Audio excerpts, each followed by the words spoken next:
No mundo pós-pandemia, uma das discussões mais difíceis em todas as nações é sobre a liberdade do cidadão, de cada um de nós. No Brasil, essa discussão se torna mais dramática. Temos um governo autoritário. Temos um presidente que, desde a posse, se organiza para doutrinar, remunerar, armar e arregimentar um grupo que lute por ele. Nesse aspecto, não tem dúvida, Bolsonaro é fascista.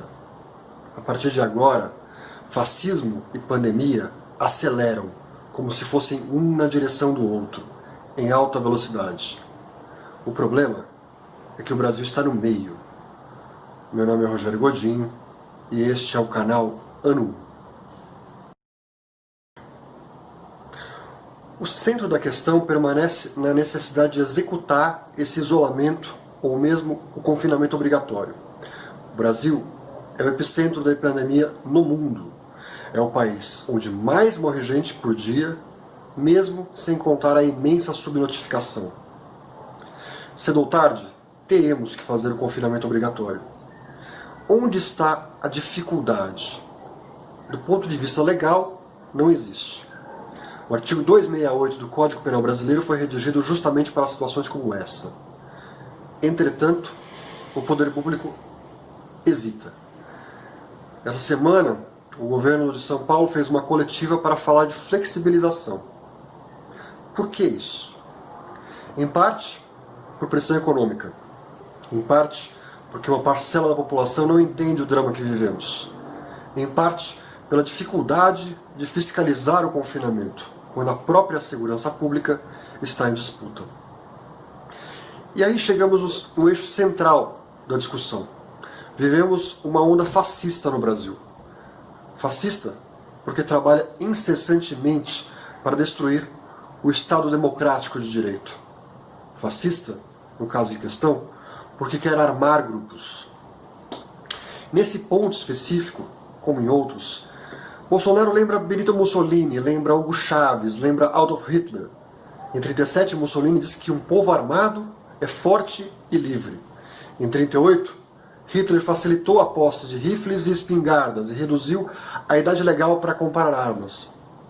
Em 2006, Chávez disse que queria armar 1 milhão de venezuelanos. Não há nenhuma dúvida, se Bolsonaro ainda não tem todas as características de um fascista, ele trabalha muito para chegar lá. No Brasil, facilitar o acesso a armas sempre foi uma das principais preocupações do atual presidente. Faz parte do esforço dele de não só armar, mas doutrinar, remunerar e até estimular a desobediência de grupos paramilitares da segurança pública em relação a outras esferas do poder público e instituições. É uma construção sistemática de uma base armada para quebrar a hierarquia das Forças Armadas, cooptar a segurança pública e estimular a organizar milícias armadas. Até um curso de filosofia, que, entre aspas, foi oferecido de graça para os policiais militares. O filho do presidente elogiou essa oferta, essa estratégia, para que eles pudessem aprender mais sobre a cultura esquerdista maléfica. Há também os paraquedistas que se manifestaram em 17 de maio, o acampamento Fora Dória na Lesp, a turma de 71 das Agulhas Negras e outros grupos que já se manifestaram de forma preocupante. Nessa coordenação há um trabalho muito ativo da ministra Damares, que está ligada ao famoso acampamento dos 300, ao homem que agrediu as enfermeiras e outras articulações, que são coordenadas a partir do seu ministério. Além dos grupos isolados, existe o esforço de cooptação de membros da própria segurança pública. É nesse sentido que foi direcionado o auxílio para 200 mil militares da ativa, um gasto de 113 milhões de reais. Com isso, o bolsonarismo conquista ou reforça o apoio desse contingente usando dinheiro público, uma manobra clássica da história dos regimes ditatoriais no mundo. São grupos que ele já influencia, que vão do exército até as polícias militares em todos os estados. É por isso que o motim da PM no Ceará começou em Sobral, na cidade natal, de um político que o Bolsonaro considera um rival. Era um grupo pequeno, que não representava a PM do estado cearense, mas provocou tumulto, violência e morte. Esse movimento está em conflito direto com a administração da pandemia no Brasil. Na famosa reunião do Ministério, Bolsonaro falou em armar cidadãos para resistir ao isolamento e um possível confinamento obrigatório. No dia seguinte, 23 de maio, mais do que dobrou o limite de compra de munições para armas. Em São Paulo, a PM está dividida.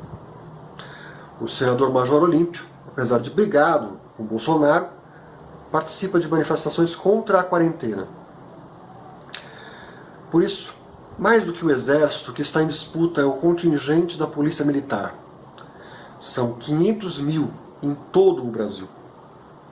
É um grupo extremamente menosprezado, seja pela esquerda, seja pela direita. Tem condições ruins de trabalho, ganha mal, é mal treinado, morre no ofício e morre mais ainda por suicídio. Em 2018 morreram mais policiais por suicídio do que no trabalho. Isso acontece porque o PM também é uma vítima de um país sem política de segurança pública. Sobre isso, tem uma entrevista muito bacana que vocês podem assistir do Bruno Torturra com o coronel Ibis Pereira. Eu vou deixar o link nos comentários. Ele diz que se você tem uma política pública, o responsável pelo que acontece é a política. Se não tem política, a responsabilidade fica na ponta, no policial que vai para a rua. E o policial vai para a rua pressionado pela sociedade, com medo de morrer, e forçado a aceitar essa cultura militarizada da morte. Há alguns anos eu entrevistei o tenente-coronel Adilson Paes, e ele me falou sobre a cultura de morte que existe aqui em São Paulo e em outros estados também. Ele dizia que o PM é estimulado a matar.